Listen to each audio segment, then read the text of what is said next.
Bienvenue si vous nous rejoignez dans le temps de l'info. On prend tout de suite la direction de la Chine où la purge au sommet du pouvoir continue et semble même en train de s'accélérer. Xi Jinping a visiblement décidé de remplacer 2 dirigeants de sa force nucléaire d'élite chinoise.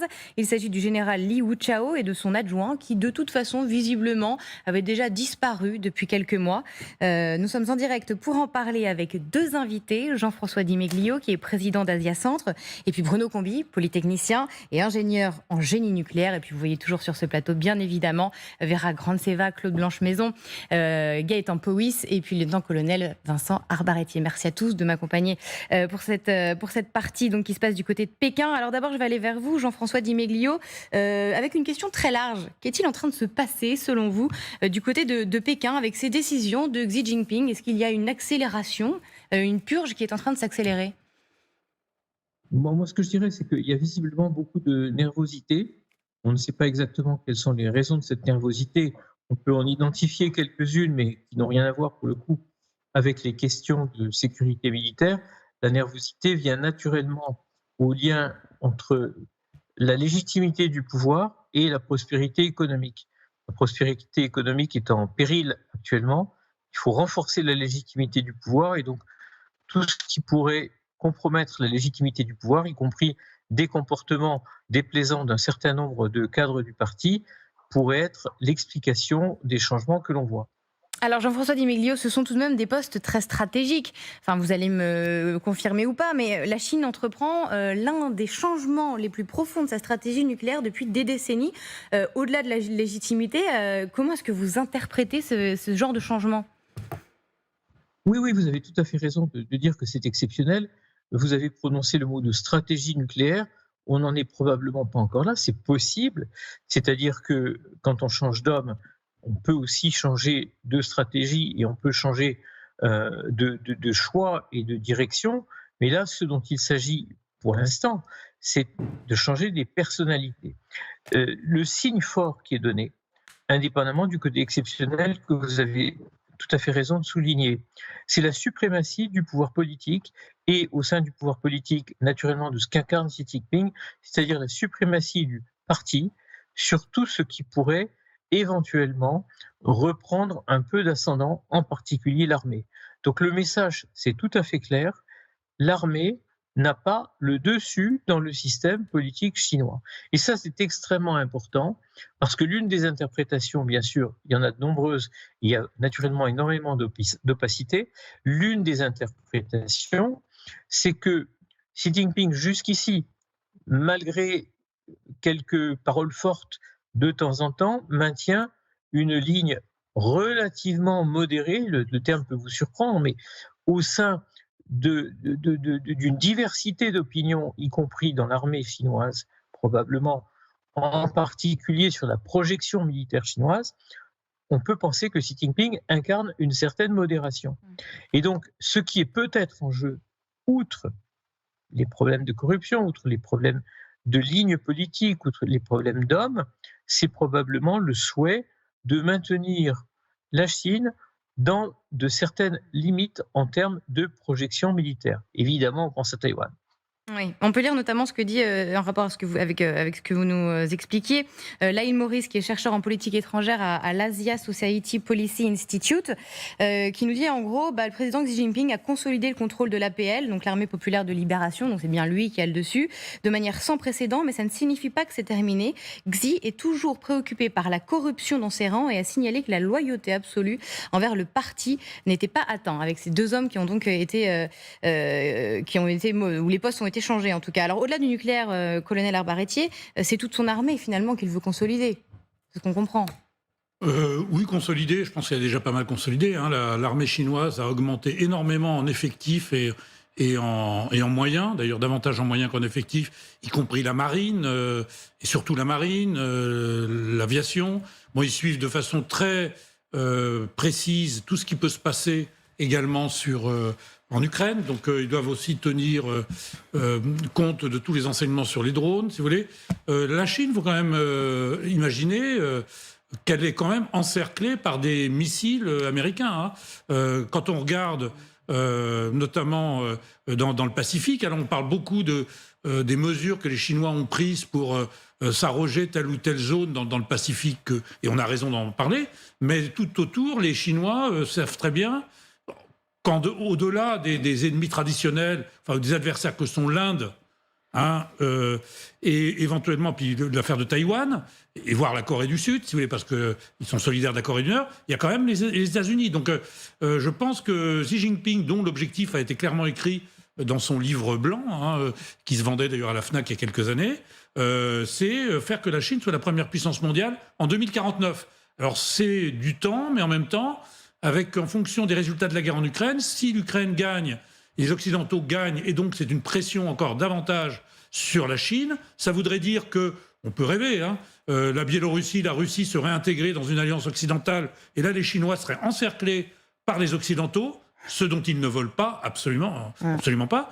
Et puis Xi Jinping, si vous voulez, c'est aussi quelqu'un qui est très autoritaire, son ministre des Affaires étrangères en Chine. On commence par disparaître et puis ensuite on est congédié après. Il y a des pays où c'est le contraire. Vous êtes à Russie, on est d'abord congédié et ensuite on disparaît. Pendant plusieurs jours quand même, on a le temps de s'interroger. Ils sont interrogés, ils sont soumis à la question, on ne sait pas ce qui se passe. Et voilà, la Chine c'est quand même un mystère pour beaucoup d'Occidentaux, même si on a des sinologues très avertis. C'est aussi le pays, je le rappelle, qui il y a quelques années, je ne sais pas s'ils le font aujourd'hui, quand vous avez dans votre famille quelqu'un qui a subi la peine de mort, qui a été abattu, eh bien on vous fait payer les balles qui ont servi à... Voilà, c'est ça la Chine. C'est pas la gentille Chine que veulent nous brosser certains de nos industriels ou hommes politiques. Gaëtan, est-ce qu'on peut imaginer que la Chine soit en train de modifier complètement sa stratégie nucléaire ? Il faut voir, parce que donc là actuellement on a le changement d'une partie de l'état-major en ce qui concerne les forces nucléaires. Donc la force des fusées de l'armée populaire de libération chinoise, donc la PLARF, ne dispose que d'une certaine partie des têtes nucléaires. Donc la Chine concrètement c'est 410 têtes nucléaires en 2023 d'après le CIPRI. En revanche, la force des fusées, c'est plus de 1950 missiles qui ont des capacités conventionnelles, nucléaires et ou conventionnelles. Donc, concrètement, il n'y a pas assez de têtes nucléaires, sachant que, par exemple, les missiles intercontinentaux disposent de plusieurs têtes, peuvent emporter, je crois que de mémoire, le DF-5C peut emporter jusqu'à 10 têtes nucléaires. Donc il n'y a clairement pas assez de têtes nucléaires pour pouvoir armer tous ces missiles. On est plutôt sur une force conventionnelle et non pas nucléaire. En revanche, il faut aussi compter sur les bombardiers des forces aériennes, donc les bombardiers H-6 et les sous-marins nucléaires lanceurs d'engins de la marine chinoise. Donc à voir comment cela va se changer. Est-ce que c'est le début d'un changement aussi? Donc c'est à voir, le temps nous le dira. Ce qu'on sait, Claude Blanche-Maison, c'est que les Occidentaux regardent quand même ça avec beaucoup d'attention. Ils sont très inquiets concernant le nucléaire chinois. Oui, mais je crois aussi, je partage tout ce que mes deux collègues viennent de dire, mais j'ajouterai une autre considération. Je crois qu'à Pékin, on regarde quand même avec beaucoup d'attention ce qui se passe à Moscou. Et que le happening de M. Prigojine est apparu du plus mauvais goût pour les dirigeants chinois. C'est inimaginable en Chine qu'une affaire Prigojine puisse se produire. Et il n'est pas exclu qu'indépendamment des considérations techniques et militaires qui viennent d'être évoquées, il y ait aussi des considérations sur la loyauté de tel ou tel officier général chinois. Et donc, encore une fois, on regarde de très près ce qui se passe en Russie, et c'est pas nouveau.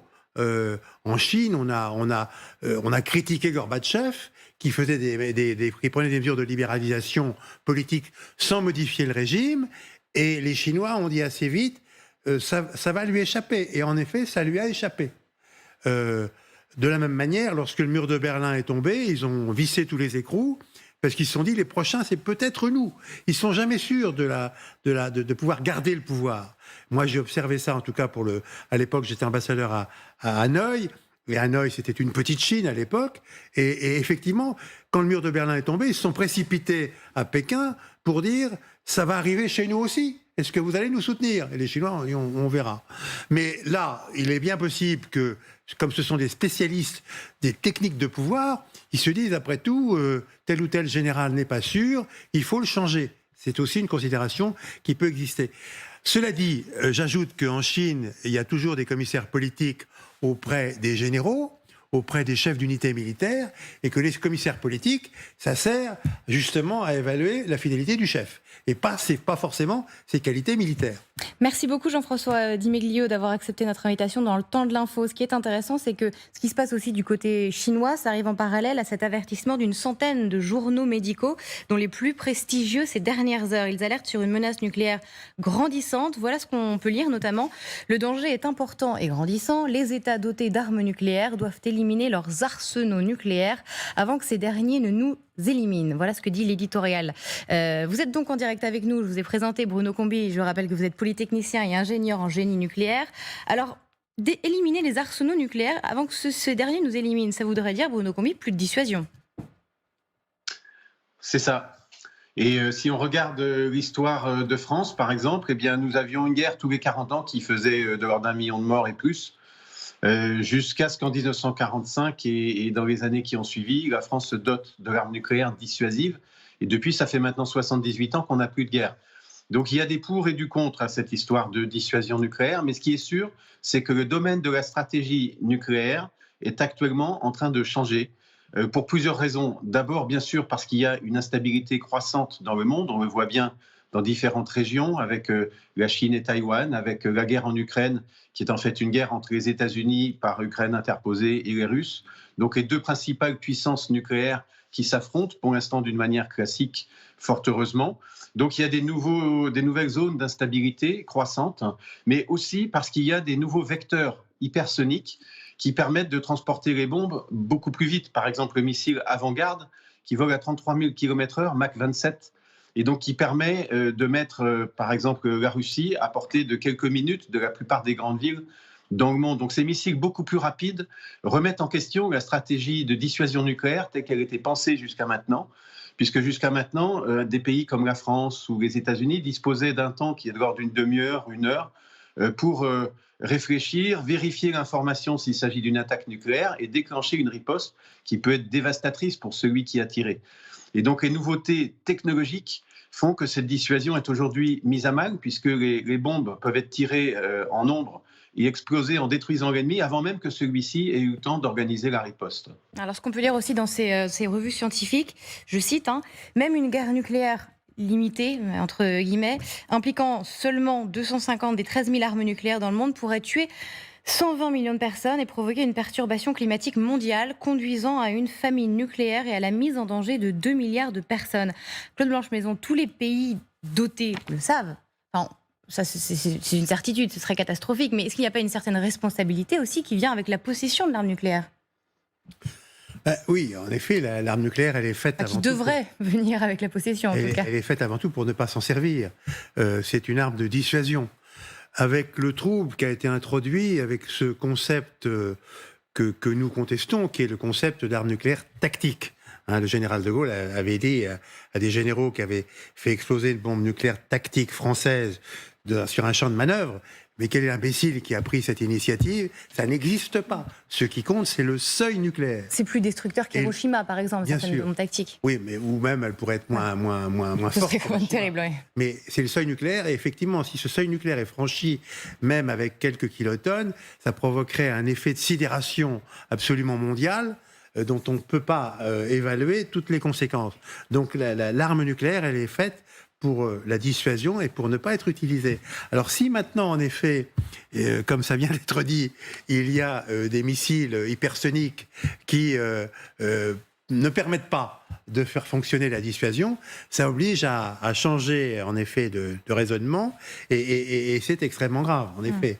C'est très, très grave. En plus, la multiplication des acteurs qui sont ouvertement ou pas ouvertement dotés de l'arme nucléaire fait que les calculs deviennent beaucoup plus compliqués.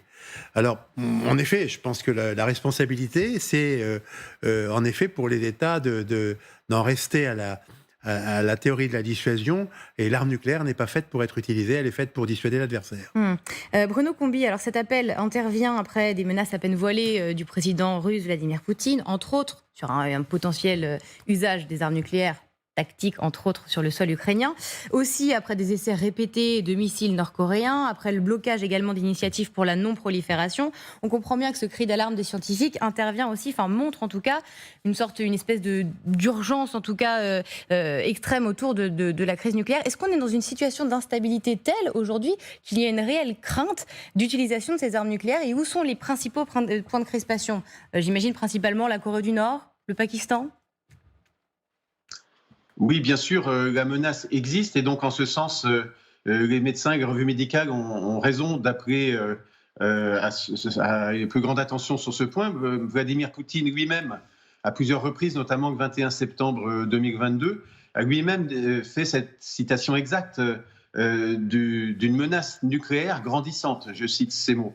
Il a ensuite dit au même moment que la Russie utilisera tous les moyens à sa disposition. Et il ajoutait même « ce n'est pas du bluff ». Donc la menace est quand même relativement claire, en tout cas de son côté à lui. Il semble qu'il ait un peu fait marche arrière depuis, sous la pression amicale ou pas très amicale, à la fois des Américains qui ont envoyé un émissaire pour prévenir de ce qui se passerait en Russie si jamais les Russes jouaient à ça. Et les Chinois aussi, semble-t-il, sont intervenus dans le même sens en disant qu'ils ne voulaient pas qu'il y ait d'usage d'armes nucléaires et qu'ils lâcheraient complètement la Russie si c'était le cas. Donc Vladimir Poutine, depuis, est revenu un petit peu sur ses premières déclarations et dit maintenant qu'il ne se servira de l'arme nucléaire qu'en représailles à une attaque elle-même nucléaire. Donc il semble être revenu à des sentiments plus raisonnables, disons. Mais bien sûr, l'arme existe et donc en application du principe de Peters qui veut que toute catastrophe qui peut arriver arrivera un jour, la menace existe. Les armes sont là, donc elles peuvent éventuellement être utilisées. Il faut donc le mieux possible limiter cette menace et la contrer par les mesures les plus appropriées, d'autant plus que, comme on vient de le dire, le fondement même de la stratégie nucléaire est mis à mal à la fois par l'augmentation de la puissance destructive des bombes et par l'augmentation de la vitesse des vecteurs qui met à mal le principe de la dissuasion nucléaire. Merci beaucoup Bruno Combi pour votre expertise. Vera Grandseva, c'est très difficile d'être dans la tête de Vladimir Poutine. Vous êtes quand même la mieux placée sur ce plateau pour tenter de le faire. Est-ce que Vladimir Poutine, c'est vrai qu'il a beaucoup changé d'avis, il a eu des déclarations différentes sur l'arme nucléaire. Est-ce que vous pensez que aujourd'hui, il peut être arrivé à un tel point où il se sent acculé non seulement par les mauvais résultats sur le terrain, bien que la contre-offensive ne soit pas franchement efficace, mais notamment aussi par ses attaques sur la capitale, et qu'il arrive à un point où il se dise, après tout, la bombe nucléaire, oui, je peux l'utiliser? Moi, depuis le début, je disais que pour Poutine, il n'y a pas de limite. Ça veut dire qu'il peut utiliser tous les moyens pour en fait, changer la situation. Après, ça ne veut pas dire qu'il faut céder, ça ne veut pas dire qu'il faut jouer son jeu. La seule langue que Poutine comprend, malheureusement, pour tout le monde, parce que ça met en danger le monde entier, mais c'est la langue de force. C'est que s'il comprend que les conditions dans lesquelles il se retrouvera sont encore pires quand il utilise l'arme nucléaire, qu'il peut finalement dénoncer à cette décision. Mais s'il y a une certaine lassitude, un peu la peur qui règne, effectivement, il peut en profiter pour, par exemple, geler le front ou pour déstabiliser la situation pour le front, parce que Poutine est assez opportuniste. En fait, souvent, sa stratégie, c'est attendre l'opportunité ou créer l'opportunité pour voir quelles seront les conditions suivantes. Donc, malheureusement, c'est possible, mais la stratégie ne doit jamais être la peur et jamais être la cession à Poutine. Jamais, parce que c'est ça qu'il comprend comme en fait carte blanche pour le futur. Donc la stratégie doit être toujours résister et toujours lui montrer que les conséquences vont être encore plus graves qu'il l'envisageait. Allez, restez bien avec nous, on se retrouve dans quelques petites minutes. Je remercie Gaëtan Powys